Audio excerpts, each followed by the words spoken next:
అందరికీ నమస్తే. ఈరోజు కాంగ్రెస్ పార్టీలో ఎవరికి ఏ పదవి ఇవ్వాలనో కూడా అర్థం కాని పరిస్థితిలో ఉన్నారు కాంగ్రెస్ లీడర్లు. మరి ఆ సూర్యాపేటలో ఉమ్మడి నల్గొండ జిల్లాకు సంబంధించి పెద్ద పెద్ద లీడర్లు, సీనియర్ నాయకులు పార్టీలు మారకుండా 40 సంవత్సరాల నుంచి పార్టీల్లో పనిచేస్తున్నప్పటికీ కనీసం ఎటువంటి విశ్వాసం లేకుండా పనిచేస్తున్న వ్యక్తులను చూస్తున్న ఇవాళ రాష్ట్ర కాంగ్రెస్ పార్టీలో. అయితే వాస్తవానికి సీనియర్ నాయకులకు పదవులు ఇచ్చే అవకాశం ఉంది. ఉదాహరణ తీసుకున్నట్లయితే ఇక్కడ తండు శ్రీనివాస్ యాదవ్ అని చెప్పి సూర్యాపేటే కాదు, ఉమ్మడి నల్గొండే కాదు, ఖమ్మం ఇటు తదితర వరంగల్ ప్రాంతంలో కాంగ్రెస్ పార్టీ బతికుందంటే ఆయన పేరు చెప్పుకోవాల్సిన అవసరం ఉంది. ఎందుకంటే వారి తండ్రి బొజ్జాయి అని ఆయన టీచర్ పదవికే రాజీనామా చేసి ఉమ్మడి నల్గొండ జిల్లా ఏఐటీసీ అధ్యక్షునిగా ఎనలేని సేవలు అందించారు వాళ్ళు.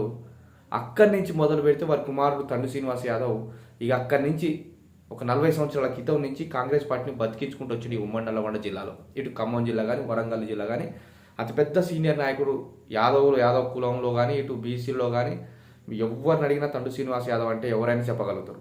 అంత పెద్ద సీనియర్ నాయకుడు ఏమేం చేసినా కూడా మీకు చదివి వినిపిస్తాను, దయచేసి వినాలి మీరందరూ. ఎందుకంటే ఆయనకు తప్పకుండా ఎమ్మెల్సీ నుంచి మంత్రి పదవులు తీసుకోవాలి. ఒక యాదవ్ బిడ్డ, కల్మషం లేదు, కుళ్ళు కుతంత్రం లేవు, రూపాయి సంపాదించుకోలేదు.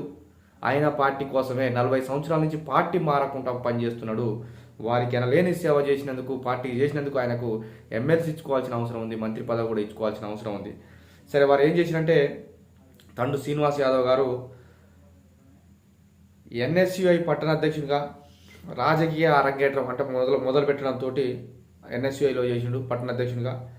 ఆ తర్వాత ఎన్ఎస్యుఐ ఉమ్మడి నల్లగొండ జిల్లా ప్రధాన కార్యదర్శిగా, సూర్యాపేట సింగిల్ విండో చైర్మన్గా, నల్లగొండ జిల్లా కోఆపరేటివ్ బ్యాంక్ డైరెక్టర్గా, ఉమ్మడి నల్లగొండ జిల్లా యువజన కాంగ్రెస్ పార్టీ అధ్యక్షులుగా, ఉమ్మడి నల్లగొండ జిల్లా కాంగ్రెస్ వర్కింగ్ కమిటీ అధ్యక్షునిగా, పిసిసి సభ్యునిగా, ఉమ్మడి ఆంధ్రప్రదేశ్ రాష్ట్ర ఐఎన్టీసీ ప్రధాన కార్యదర్శిగా, సూర్యాపేట మున్సిపల్ కౌన్సిలర్గా, ఫ్లోర్ లీడర్గా, సూర్యాపేట వ్యవసాయ మార్కెట్ కమిటీ చైర్మన్గా, తెలంగాణ రాష్ట్ర ఓబీసీ సీనియర్ ఉపాధ్యక్షుడిగా రెండోసారి ఆయన కొనసాగుతున్నాడు. ఇట్లా అనేక పదవులు అనుభవించి ఇవాళ కనీసం నామినేట్ పదవికి నోసుకోలేదానికి అంత పెద్ద సీనియర్ అర్థం కావట్లేదా, తెలియదా? ముఖ్యమంత్రితో సహా తెలుసు తండ్రి శ్రీనివాస్ యాదవ్ అంటే ఏదో. ఇతర నియోజకవర్గాల నుంచి పోటీ చేసి వస్తున్నా కూడా ఇతను మీరు ఎందుకు పోటీ చేస్తున్నారు, మరి నేనుగా ఇక్కడ సీనియర్ నాయకుడు అని చెప్పి అనకుండా చేసుకోపోరి అన్న చరిత్రనే మాది. మేము ఎవరు నోటికాడి భూవని గుంజుకోలే. గసాంటి వ్యక్తికి ఎమ్మెల్సీ ఇచ్చి మంత్రి స్థానంలో కూర్చోబెట్టుకుంటే ఏమైతే?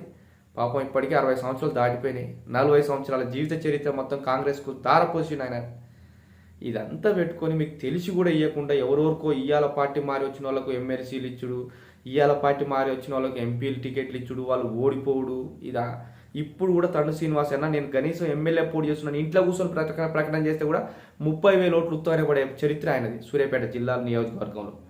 గంత పెద్ద చరిత్ర కలిగిన ఆయనకు ఎమ్మెల్సీ ఇచ్చి అలా తప్పనిసరిగా ఎమ్మెల్సీ ఇవ్వాలి, వారికి మంత్రి పదవి ఇచ్చి ఆ సీట్లో కూర్చోబెట్టుకుంటే మీకు గౌరవాన్ని కూడా ఈ సందర్భంగా నేను తెలియజేస్తున్నా. అదే కాకుండా ఉమ్మడి నల్గొండ కానీ, ఉమ్మడి ఖమ్మం కానీ, ఉమ్మడి వరంగల్ కానీ ఈ జిల్లాల్లోనే యాదవులలో కాంగ్రెస్ పార్టీ నుండి సీనియర్ లీడర్ ఆయన. సూర్యాపేట నియోజకవర్గంలో కాంగ్రెస్ బలోపేతానికి ముఖ్య నాయకుడు ఆయన.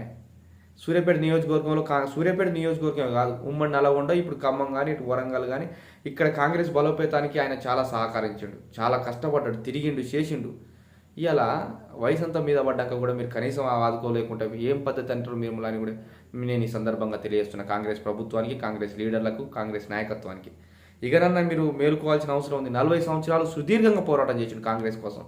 కాంగ్రెస్ బలోపేతం కావాలి, కాంగ్రెస్ అధికారంలో ఉండాలి, కాంగ్రెస్ ఉంటేనే జనాలకు న్యాయం జరుగుతుందని చెప్పి మన యాదవ్ బిడ్డ తండు శ్రీనివాస్ యాదవ్ గారు అనేక సార్లు ప్రసంగాలు చేసిండు, మీటింగ్లు చేసిండు, అందరికీ సహకరించుకుంటూ పోయిండు. ఈయన కాదు, ఆయన కాదు, పార్టీ ఎవరికైతే టికెట్ ఇస్తుందో ఆయనకే అండా ఉంటా అని చెప్పి కూడా వారు మద్దతు తెలిపిండు. మీకు తెలుసో తెలియదో ఇంతవరకు కూడా పార్టీ మారలే. ఎంతోమంది పార్టీలు మారిరు, మళ్ళీ పార్టీలోకి వచ్చారు, మంత్రులు అయ్యారు, ఎందరయ్యారు, కానీ అన్న మాత్రం ఎక్కడ పార్టీ మారలే. ఒకసారి కాంగ్రెస్ బీఫామ్ ఇస్తుందేమని చెప్పి కూడా నామినేషన్ వేసిండు, కానీ పార్టీకి కట్టుబడి ఉండి పార్టీ వద్దు అంటే మళ్ళీ ఎమ్మటే విత్డ్రా చేసుకునే చరిత్ర ఆయనది, కానీ పార్టీ మారలే. ఎక్కడ కూడా పార్టీ మారిన చరిత్ర లేదు. అంత పెద్ద చరిత్ర కలిగిన వ్యక్తి ఎవరైనా ఉండంటే అది యాదవ్ బిడ్డే, అది తండు శ్రీనివాస్ యాదవ్ అని చెప్పి ఈ సందర్భంగా మీకు తెలియజేస్తున్న మిత్రులారా.